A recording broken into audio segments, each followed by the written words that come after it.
Unaweza kudhani ni hadithi ya kufikirika, lakini je, wajua hadi leo baadhi ya makabila barani Afrika bado hufanya matambiko ya kuwasiliana na mababu. Ni matambiko ambayo hufanyika kimya kimya, mara nyingi wakati dunia ikiwa imetulia, kiasi kwamba unaweza kusikia hata pumzi ya upepo ikipita.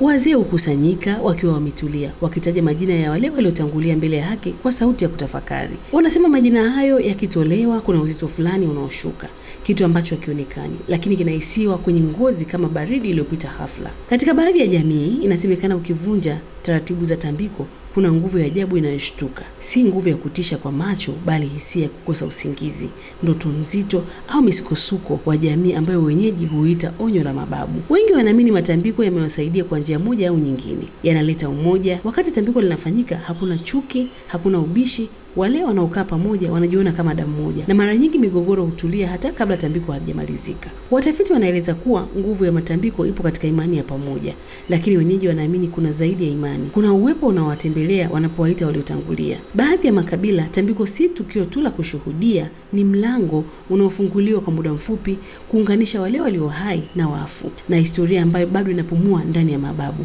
Umewahi kushuhudia tukio hilo? Imani yako iko wapi? Unadhani tambiko linaweza kukunasua sehemu fulani? Niandikie maoni yako hapo chini. Mimi ni Ana Kimambo, hii ni M24.